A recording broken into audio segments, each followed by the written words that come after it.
और कम भी यही है और है कि एक टाइम ते 2 टाइमां दा 3600 लीटर 3600 लीटर ते जबरदस्त चाचा बड़ा अच्छी है। अगर 3600 लीटर अगर 100 रुपए के हिसाब नाल भी जाए तो 3,60,000 दा बन जाता है माशाल्लाह। मैं रून मारे विच उंगला पईयां खुबदियां जिस्म दे पता लगदा जिस्म जिੱਥੋਂ ਚੁੰਗਲੀ ਪਰੇ ਉਥੋਂ ਮਸਲਾ ਸ਼ਾਮੀ ਦਿੱਤਾ ਇਹਨਾਂ ਨੂੰ ਪਾਤੇ ਤੇ ਵੱਡੇ ਕਿਲੋ ਦੁੱਧ ਵਧੇਗਾ माशाल्लाह माशाल्लाह। 3 महीने तेल देना जन्म तक फिर अस्सू च जाके ठीक है। बिस्मिल्लाहिर्रहमानिर्रहीम अस्सलामुअलैकुम नाजरीन, मैं हूँ Shahid Ali Awan farming tips channel में। आज आप मिलेंगे इंतहाई तजर्बाकार किसान से जो वीडियो के पहले हिस्से में आपको बताएंगे कि एक भैंस से एक साल में कितना मुनाफा होता है, जबकि दूसरे हिस्से में आपको तेल और घी का दुरुस्त तरीका इस्तेमाल बताया जाएगा और बताया जाएगा कि कैसे आप ज़्यादा फ़ायदा हासिल कर सकते हैं। वीडियो बहुत ही फ़ायदेमंद होने जा रही है, इसलिए वीडियो आखिर तक देखें। वीडियो अच्छी लगे तो इसको लाइक कमेंट और शेयर करना मत भूलिए। तो चलें शुरू करते हैं। अस्सलाम वालेकुम। वालेकुम सलाम। चाचा जी की हाल चाल है? खैर अल्लाह रहम तो ठीक ठाक। चाचा जी की ना अपना? मोहम्मद अरशद। चाचा मोहम्मद अरशद, इलाका केड़ा है? सियालकोट दा। सियालकोट दा, भागवाल रोड। भागवाल रोड। अच्छा चाचा अरशद, ए दस्या जे कि तुसी माशाल्लाह ए जानवर रखने का काम किन्ने अरसे तो कर रहे हो? ये बचपन तो करने हैं। बचपन तो आज तक है ही? किन्ने के इस टाइम जानवर ने? जानवर है ने को 20-25 मज्जां। 20-25 मज्जां। गाइयां भी रखियां ने? दो माशाल्लाह। 25 सालां दे तजर्बे दी बना ते सानू चंद चीदा गल्लां दसनियां ने। सब तो पहली गल ते दसो कि एक मझ जिहड़ी हुंदी है ਉਹ रोजाना ਦਾ ਕਿੰਨਾ ਕੁ ਖਾ ਪੀ ਜਾਂਦੀ ਹੈ ਔਰ ਕਿੰਨਾ ਕੁਛ ਦੇ ਜਾਂਦੀ ਹੈ? ਇੱਕ ਟਾਈਮ ਦਾ ਦੁੱਧ ਬਚ ਜਾਂਦਾ। ਮਸਲਨ ਜੇ 10 ਕਿਲੋ ਦਿੰਦੀ ਹੈ ਨਾ ਤੇ 5 ਕਿਲੋ ਖਾਈ ਜਾਂਦੀ ਤੇ 5 ਕਿਲੋ ਬਚ ਜਾਂਦਾ। ਅੱਛਾ, ਤੇ ਜੇਕਰ ਉਹ 10 ਕਿਲੋ ਨਹੀਂ ਦਿੰਦੀ, ਥੋੜਾ ਦਿੰਦੀ ਹੈ 6 ਕਿਲੋ ਥੋੜਾ ਦਿੰਦੀ ਹੈ ਤੇ ਫਿਰ ਉਹਨੂੰ ਵੰਡਾ ਉਸ ਤਰਤੀਬ ਨਾਲ ਖੁਰਾਕ ਘਟਾੜੀ ਦੀ ਹੈ। ਪੱਠਾ ਜੱਥੇ ਤੇ ਦੁੱਧ ਚੋਲੀ ਦਾ 5 ਦੇ ਤੇ 6 ਕਿਲੋ ਦੇ ਬਚਦਾ ਅੱਧਾ ਹੀ ਹੈ। ਬਚਦਾ ਅੱਧਾ ਉਹ ਫਿਰ ਖੁਰਾਕ ਘਟਾਈ ਦੀ ਹੈ। ਠੀਕ ਤੇ ਹੈ। ਜੇ ਉਹਨੂੰ ਖੁਰਾਕ ਸਹੀ ਪਾਈਏ ਤੇ ਖਰਚਾ ਦਾਈ ਤੋਂ ਵਿੱਚ ਆ ਹੁਣ ਪਿਛਲੇ 2-3 ਮਹੀਨੇ ਜਿਹੜੇ ਖਰਚਾ ਘੱਟ ਹੋਇਆ ਤੇ ਆਮਦਨੀ ਹੋਈ ਹੈ ਜਿਹੜੀ ਹੋਈ ਹੈ। ਯਾਨੀ ਕੁਝ ਮਹੀਨੇ ਵਿੱਚ ਐਸੇ ਵੀ ਨੇ ਜਦੋਂ ਅੱਧੇ ਤੋਂ ਵੀ ਜ਼ਿਆਦਾ ਮੁਨਾਫਾ ਹੋ ਜਾਂਦਾ। ਉਹ ਕਿਹੜੇ ਮਹੀਨੇ ਹੁੰਦੇ ਨੇ? ਉਹ ਹੁੰਦਾ ਮਾਂਗ, ਫੱਗਣ ਤੇ ਚੇਤਰ। ਮਾਂਗ, ਫੱਗਣ, ਚੇਤਰ ਚ ਆਮਦਨ ਜ਼ਿਆਦਾ ਹੁੰਦੀ। ਉਧਰੋਂ ਸੌਣ ਤੇ ਭਾਦਰੋਂ ਜਾ ਕੇ ਤਾਂ ਤੇ ਪੱਠਾ ਹੁੰਦਾ ਚੰਗਾ ਦੁੱਧ ਵਾਲਾ। ਅੱਛਾ, ਉਦੋਂ ਵੀ ਬਚਤ ਆਉਂਦੀ ਹੈ। ਠੀਕ ਹੈ। ਚਾਚਾ ਕਦੀ ਕੋਈ ਇਹ ਵੀ ਹਿਸਾਬ ਹੁੰਦਾ ਕਿ ਇਹਨਾਂ ਦਿਨਾਂ ਚ ਮੱਝ ਗਾਂ ਲੈਣੀ ਚਾਹੀਦੀ ਹੈ ਕਿ ਫਾਇਦਾ ਬਹੁਤਾ ਹੋਏ? ਫਾਇਦਾ ਜੇ ਨਾ ਮੱਝਾਂ ਲੈਣੀਆਂ ਨਾ ਜਾ ਕੇ ਤੇ ਸੌਣ ਭਾਦਰੋਂ ਅੱਸੂ ਘੱਤੇ ਜੀ ਜੀ, ਉਹ ਉਹਨਾਂ ਚ ਫਾਇਦਾ। ਤੇ ਜਿਹੜੀ ਅੱਜ ਕੱਲ੍ਹ ਲੈਣੀ ਹੈ ਤੇ ਨੁਕਸਾਨ ਹੈ। ਤੇ ਦੁੱਧ ਜਿਹੜਾ ਨਾ ਇਹ ਵੀ ਮਹਿੰਗਾ ਤੇ ਲੱਗਦਾ ਚੰਗਾ, ਪਰ ਬਾਹਰ ਵਾਲਾ ਡੰਗਰ ਬੜਾ ਮਹਿੰਗਾ ਮਿਲਦਾ। ਉਹ ਡੰਗਰ ਪੈਸੇ ਨਹੀਂ ਪੂਰੇ ਕਰਦਾ। ਠੀਕ ਹੈ। ਅੱਸੋਂ ਲੈ ਲਓ, ਕੱਤੇ ਲੈ ਲਓ, ਮੱਝਾਂ ਉਹ ਸਾਰਾ ਸਾਲ ਦੁੱਧ ਦਿੰਦੀਆਂ ਨੇ। ਅੱਗੋਂ ਗਰਮੀਆਂ ਵੀ ਦਿੰਦੀਆਂ ਨੇ। ਠੀਕ ਹੈ। ਉਹ ਆਪਣੇ ਪੈਸੇ ਜਿਹੜੇ ਨਾ ਪੂਰੇ ਕਰ ਜਾਂਦੇ। ਤੇ ਅੱਜ ਕੱਲ੍ਹ ਦੀ ਲਈ ਮਹਿੰਗੀ ਲੱਭਦੀ ਹੈ ਤੇ ਅੱਗੋਂ ਮੌਸਮ ਆ ਜਾਂਦਾ, ਇਹਨੂੰ ਵੰਡਾ ਪਾਓ, ਖਰਚਾ ਬੜਾ ਹੁੰਦਾ ਹੈ, ਬਚਦਾ ਕੋਈ ਨਹੀਂ। ਇੱਕ ਚੰਗੀ ਮੱਝ ਜਿਹੜੀ ਹੈ ਉਹ ਆਪਣੇ ਸੂਬੇ ਚ ਕਿੰਨੇ ਕੁ ਦਾ ਦੁੱਧ ਦੇ ਜਾਂਦੀ ਹੈ?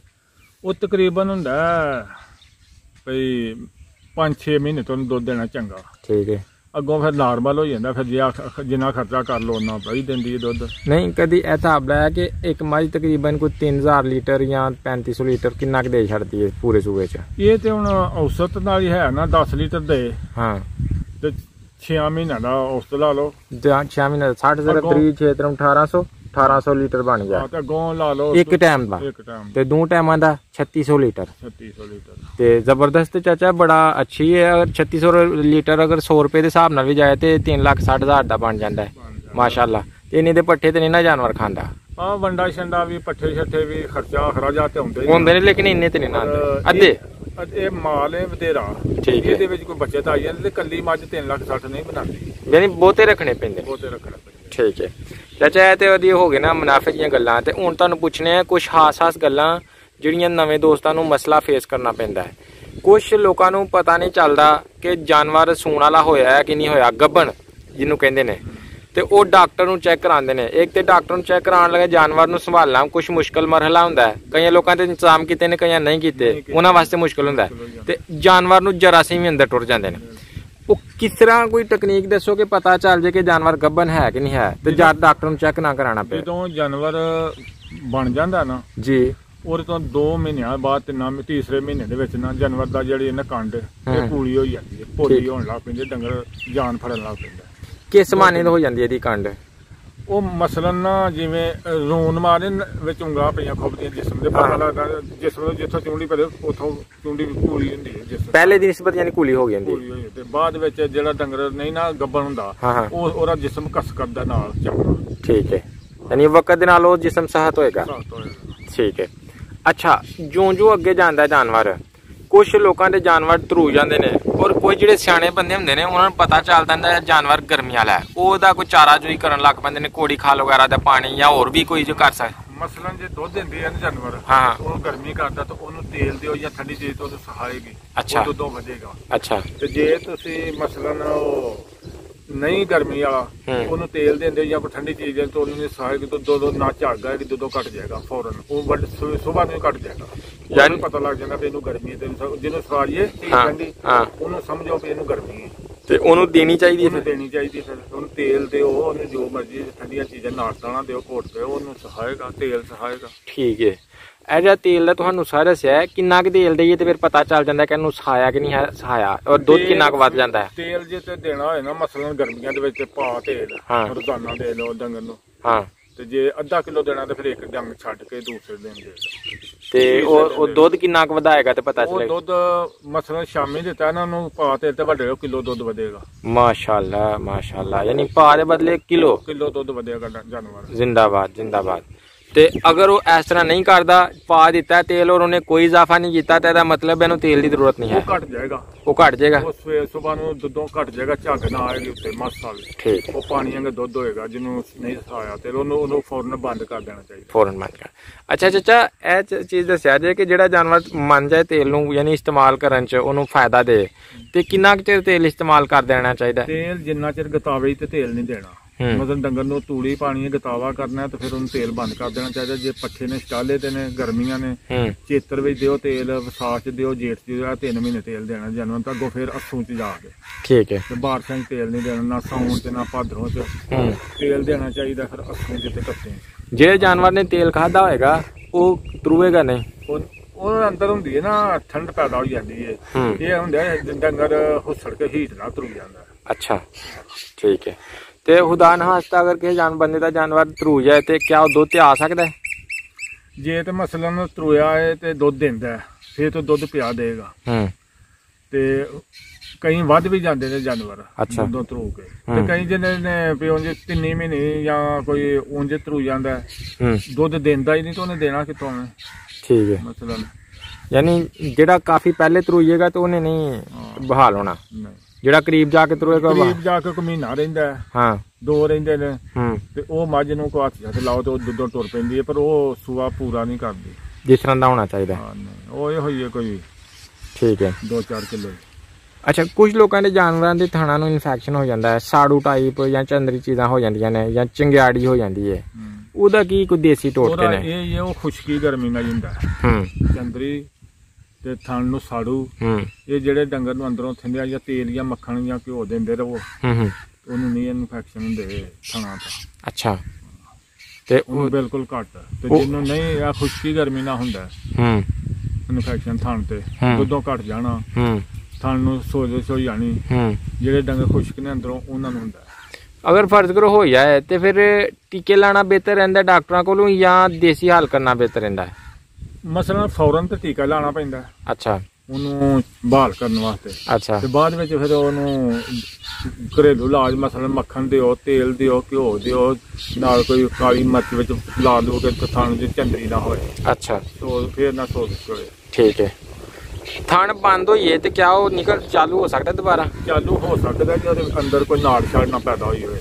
ਅੱਛਾ। ਐਲਸ ਹੋਏ ਉਹ ਵੀ ਚਾਲੂ ਹੋ ਸਕਦਾ ਹੈ। ਬੰਦ ਅਚਾਨਕ ਫੌਰਨ ਅੱਗੇ ਮੀਂਟ ਕੀ ਆ ਜਾਂਦੀ ਹੈ, ਉਹ ਵੀ ਥਣ ਬਹਾਲ ਹੋ ਸਕਦਾ ਹੈ। ਠੀਕ ਹੈ। ਕੋਈ ਚੀਜ਼ਾਂ ਦੇਣੀਆਂ ਪੈਂਦੀਆਂ ਨੇ, ਕਈਆਂ ਥਾਣਾਂ ਦਾ ਆਪਰੇਸ਼ਨ ਵੀ ਕਰਾਉਣਾ ਪੈ ਜਾਂਦਾ ਡਾਕਟਰ ਕੋਲ, ਤਾਂ ਥਣ ਬਹਾਲ ਹੋ ਜਾਣਾ, ਚੱਲ ਜਾਂਦਾ। ਅੱਛਾ ਚਾਚਾ, ਤੁਸੀਂ ਇੱਕ ਨੁਸਖਾ ਦੱਸਿਆ ਸੀ ਦੁੱਧ ਵਧਾਉਣ ਦਾ ਕਿ ਪਾ ਤੇਲ ਦਈਏ ਤੇ ਕਿਲੋ ਦੁੱਧ ਵੱਧ ਜਾਂਦਾ ਹੈ, ਤੇ ਪਾ ਤੇਲ ਕੋਈ 65-70 ਰੁਪਏ ਦਾ ਆਉਂਦਾ ਹੈ ਤੇ ਕਿਲੋ ਦੁੱਧ 100 ਰੁਪਏ ਦਾ 120 ਰੁਪਏ ਦਾ ਆਉਂਦਾ ਹੈ, तो अगू किन्ना को होर वध सकदा है? ਉਹ ਮਸਲਨ ਤੇਲ ਪਾ ਦਈਏ ਨੇ ਇੱਕ ਮੱਝ ਨੂੰ ਤੇ ਉਹ ਇੱਕ ਦਿਨ ਛੱਡ ਕੇ ਦੇਣਾ ਪੈਂਦਾ, ਤੇ ਇੱਕ ਪਾ ਦਿਓ ਤੇਲ ਤੇ ਦੁੱਧੋਂ ਵਧੇਗੀ ਕਿਲੋ ਸੁਬਾ ਨੂੰ, ਅੱਗੋਂ ਦੂਸਰੇ ਦਿਨ ਦੇ ਤੇ ਹੋਰ ਇਜ਼ਾਫਾ ਹੋਏਗਾ ਦੁੱਧ 'ਚ। ਠੀਕ ਹੈ। ਇਸ ਤਰ੍ਹਾਂ ਇਜ਼ਾਫਾ ਕਰਦਿਆਂ ਪਾ ਤੇਲ ਦਿੰਦਾ ਮਹੀਂ ਪੂਰੇ ਰੂਪ ਤੇ ਆ ਜਾਏਗੀ, ਜਿੰਨਾ ਦੁੱਧ ਉਹਨੇ ਦੇ ਸਕਦੀ ਮਹੀਂ ਦੁੱਧ ਦੇਣ ਵਾਲੀ ਹੋਏ, ਸੱਜਰੀ ਹੋਏ, ਤਾਜ਼ੀ ਹੋਏ, ਤੇ ਉਹ ਤੇਲ ਦਿੰਦਿਆਂ ਜਿੰਨਾ ਚਿਰ ਤੁਸੀਂ ਤੇਲ ਦੇਣਦਿਆਂ ਰਹਿਣਾ ਤੇ ਮੱਝ ਨੂੰ ਜਿਉਂ ਸਹਾਏਗਾ ਤੇ ਉਦੋਂ ਦੁੱਧ ਵੱਧਦੀ ਜਾਏਗੀ। ਤੁਸੀਂ ਅੱਜ ਕੱਲ ਆਪਣੀ ਗੱਬਨ ਮੱਝਾਂ ਨੂੰ ਸੌਣ ਤੋਂ ਪਹਿਲੇ ਕਿੰਨਾ ਚਿਰ ਤੇਲ ਸ਼ੁਰੂ ਕਰਾ ਦਿੰਦੇ ਹੋ? ਅਸਾਂ ਉਹਨਾਂ ਨੂੰ ਦਿੱਤਾ ਜੇ ਚੇਤਰ ਵਿੱਚ ਵੀ ਤੇਲ ਦਿੱਤਾ। ਅੱਛਾ। ਇੱਕ ਦਿਨ 2 ਦਿਨ ਛੱਡ ਕੇ। ਅੱਛਾ। ਤੇ ਹੁਣ ਵੀ ਵਿਸਾਖ 'ਚ ਵੀ ਤੇਲ ਉਹਨਾਂ ਨੂੰ ਦਿੱਤਾ 2 ਦਿਨ ਛੱਡ ਕੇ ਤੇ ਤੀਸਰੇ ਦਿਨ ਦੇਣਾ ਹੈ ਪਾ ਤੇਲ। ਠੀਕ ਹੈ, 30 ਜਾਨਵਰ ਨੂੰ ਦਿੰਦੇ ਰਹੇ। ਠੀਕ ਹੈ, ਤੁਹਾਨੂੰ ਇਹਦਾ ਰਿਜ਼ਲਟ ਅੱਛਾ ਮਿਲਦਾ? ਰਿਜ਼ਲਟ ਅੱਛਾ ਮਿਲਦਾ, ਗੱਬੜਾ ਮਈਆਂ ਸੌਖੀਆਂ ਨੇ। ਠੀਕ ਹੈ, ਮਾਲ ਵੀ ਠੀਕ ਹੈ। ਚਾਚਾ ਕੁਛ ਲੋਕ ਕੀ ਕਰਦੇ ਨੇ, ਉਹ ਆਪਣੇ ਕੱਟੇ ਵੱਛੀਆਂ ਵੇਚ ਛੱਡਦੇ ਨੇ ਨਿੱਕੇ ਨਿੱਕੇ, ਆਂਦੇ ਨੇ ਦੁੱਧ ਬਹੁਤਾ ਚੋਈਏ, ਤੁਸੀਂ ਕੀ ਕਰਦੇ ਹੋ? ਅਸੀਂ ਤੇ ਪਾਲਦੇ, ਸਾਡੇ ਕੋਲ ਮਾਸ਼ਾਅੱਲਾ ਇਸ ਵੇਲੇ 10 ਜਾਨਵਰ ਨੇ ਛੋਟੇ। ਅੱਛਾ, ਕੱਟੀਆਂ ਕੱਟੇ 2 ਝੋਟੀਆਂ 3 ਨੇ ਜਿਹੜੀਆਂ ਸਾਡੀਆਂ ਘਰ ਦੀਆਂ ਗੱਬੜਾਂ ਨੇ ਹੁਣ ਤਿਆਰ ਨੇ। ਇੱਕ ਨੇ ਸੋਣਾ ਅਗਲੇ ਮਹੀਨੇ ਮਸਲ ਹਾੜ ਚ ਤੇ ਇੱਕ ਨੇ ਸੌਣ ਚ ਸੋਣਾ।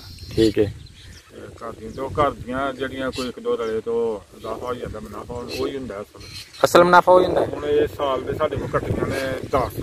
ਅੱਛਾ, ਪਿੱਛੇ ਮੱਝਾਂ ਸਾਲ ਦੀਆਂ ਦੋ ਫੇ ਕੱਟੀ ਤੁਸੀਂ 30 ਹਜ਼ਾਰ ਦੀ ਲਾਓ ਤੇ ਤਾਂ ਵੀ 3 ਲੱਖ ਦਾ ਮਾਲ ਹੈ। ਤੇ ਦੁੱਧ ਤੇ ਚਲੋ ਵੇਚ ਲਿਆ ਨਾ, ਦੁੱਧ ਵੇਚ ਲਿਆ ਤੇ ਕੱਟੀਆਂ 3 ਲੱਖ ਦੀਆਂ ਇਸ ਵੇਲੇ ਮਾਸ਼ਾਅੱਲਾ ਸਾਡੇ ਕੋਲ ਨੇ। ਖੁਦਾ ਨਹਾਸਤਾ ਤੁਹਾਡੇ ਜਾਨਵਰ ਸਿਹਤਮੰਦ ਹੀ ਰਹਿੰਦੇ ਨੇ, ਮਰਦੇ ਤੇ ਨਹੀਂ? ਨਹੀਂ ਨਹੀਂ। ਤੇ ਜਿਨ੍ਹਾਂ ਲੋਕਾਂ ਨੇ ਮਾਰਦੇ ਨੇ ਉਹਨਾਂ ਦੀ ਕੀ ਵਜੂਹਾਤ ਹੁੰਦੀਆਂ ਨੇ? ਮਸਲਾ ਵਜ੍ਹਾ ਉਹ ਤੇ ਫਿਰ ਘਾਟੇ ਜਾ ਜਾਂਦਾ ਨਾ ਸੌਦਾ। ਕਈ ਮੈਂ ਦੇਖੇ ਨੇ ਗੁੱਜਰ 50-50 60-60 ਮੱਝਾਂ ਰੱਖੀਆਂ ਹੁੰਦੀਆਂ ਤੇ ਕੱਟੇ ਹੁੰਦੇ ਹੀ ਨਹੀਂ, ਨਾਲ ਆਂਦੇ ਨੇ ਮਾਰ ਕੇ ਨੇ। ਆ ਉਹਨਾਂ ਦਾ ਇਹ ਹੁੰਦਾ ਨਾ ਕੋਈ ਜੰਮ ਦਾ ਜਾ ਜਿਹੜਾ ਉਹ ਦੇ ਛੱਡਦੇ ਨੇ ਜਾਂ ਵੇਚ ਛੱਡਦੇ ਨੇ ਤੇ ਮੱਝ ਦਾ ਦੁੱਧ ਉਹਨਾਂ ਚੋਣਾ ਹੁੰਦਾ ਹੈ। ਠੀਕ ਹੈ, ਉਹਨਾਂ ਨੂੰ ਇਹ ਮਹਿੰਗਾ ਪੈਂਦਾ ਜਾ ਮਸਲਨ ਸ਼ਹਿਰ ਦੇ ਵਿੱਚ, ਸਿਆਲਕੋਟ ਦੇ ਵਿੱਚ ਉਸ ਨੂੰ ਜਾ ਨੂੰ ਪਾਲਣਾ ਨਾਲ ਦੁੱਧ ਮਹੀਂ ਦਿੰਦੀ 12 ਕਿਲੋ ਜਾਂ 14 ਕਿਲੋ। ਉਹ ਦੁੱਧ ਵੇਚਦੇ ਨੇ 120 ਰੁਪਏ ਕਿਲੋ। ਉਹਨਾਂ ਨੂੰ ਬੱਚੇ ਨਾਲ ਉਹ ਦਾਫਾ ਬਹੁਤਾ ਸਮਝਦੇ ਨੇ। ਬੱਚਾ ਤਾਂ ਅੱਧਾ ਦੁੱਧ ਪੀਂਦਾ ਤੇ ਤਾਂ ਬਣਦਾ 2-3 ਮਹੀਨੇ। ਉਹ ਨਹੀਂ ਇਸ ਗੱਲ ਨਹੀਂ ਕਹਿੰਦੇ। ਸਾਡੇ ਜੱਟਾਂ ਲੋਕਾਂ ਨੂੰ ਇੱਥੇ ਪਿੰਡਾਂ ਦੇ ਵਿੱਚ ਹੁੰਦਾ ਹੈ ਪੰਜਾਬ ਨੂੰ 2-3 ਮਹੀਨੇ ਦੁੱਧ ਛੱਡ ਲਓ ਤਾਂ ਖੋਲ ਖਾਲ ਛੱਡੋ, ਪੈਲੀਆਂ ਭਾਲ ਜਾਂਦੇ ਨੇ। ਯਾਨੀ ਪਿੰਡਾਂ 'ਚ ਜਾ ਪਾਲਣਾ ਫਾਇਦੇਮੰਦ ਹੈ ਤੇ ਸ਼ਹਿਰਾਂ 'ਚ ਦੁੱਧ ਵੇਚਣਾ ਫਾਇਦੇਮੰਦ। ਕਿ ਇਹ ਕੰਮ ਕੈਸਾ ਹੈ, ਮੁਨਾਫਾ ਬਖਸ਼ ਜਾਂ ਨੁਕਸਾਨ ਦੇਵੇ? ਨਹੀਂ, ਇਹ ਕੰਮ ਤੇ ਸ਼ੁਰੂ ਤੋਂ ਪਿਓ ਦਾਦੇ ਤੋਂ ਇਹ ਰੱਖਣੇ ਆ ਨਾ ਡੰਗਰ। ਅੱਛਾ, ਇਹ ਨਾਲ ਵਾਈ ਦੇ ਨਾਫਾ ਬਖਸ਼ ਵੀ ਹੈ ਜੀ। ਚਲੋ ਕਾਰੋਬਾਰ ਪਿਆ ਚੱਲਦਾ, ਵਾਈ ਬੀਜੀ ਦਾ ਖਰਚਾ ਪਿਆ ਨਿਕਲਦਾ, ਘਰ ਦਾ ਪਿਆ ਨਿਕਲਦਾ। ਅੱਛਾ, ਦੁੱਧ ਸ਼ੁੱਧ ਪੀਣ ਨੂੰ ਮਿਲ ਜਾਂਦਾ ਘਰ। ਠੀਕ ਹੈ, ਹੋਰ ਕੰਮ ਵੀ ਇਹੀ ਹੈ, ਹੋਰ ਹੈ ਕੀ ਹੈ? ਇਹ ਤੁਹਾਡੀ ਨਜ਼ਰ 'ਚ ਇਹੀ ਕੰਮ ਹੈ ਬਿਹਤਰ? ਇਹੀ ਬਿਹਤਰ ਹੈ। ਜ਼ਬਰਦਸਤ। ਠੀਕ ਹੈ ਚਾਚਾ, ਬੜਾ ਮਜ਼ਾ ਆਇਆ ਤੁਹਾਡੇ ਨਾਲ ਗੱਲਬਾਤ ਕਰਕੇ। ਅਗਰ ਕੋਈ ਦੋਸਤ ਤੁਹਾਡੀ ਗੱਲ ਸੁਣ ਕੇ ਤੁਹਾਡੇ ਨਾਲ ਗੱਲ ਕਰਨ ਦਾ ਸ਼ੌਕ ਰੱਖਦਾ ਹੋਏ ਤੇ ਕੀ ਕਰ ਸਕਦਾ ਹੈ? ਕਰ ਸਕਦਾ ਜਦੋਂ ਮਰਜ਼ੀ। ਕੋਈ ਫੋਨ ਨੰਬਰ ਦੇ ਦਿਓ ਫਿਰ। 0341 ਜੀ 6813 075। ਚਾਚਾ ਬਹੁਤ ਸ਼ੁਕਰੀਆ, ਤੁਸੀਂ ਬੜੀ ਅੱਛੀ ਗੁਫ਼ਤਗੂ ਕੀਤੀ ਹੈ। अस्सलाम वालेकुम।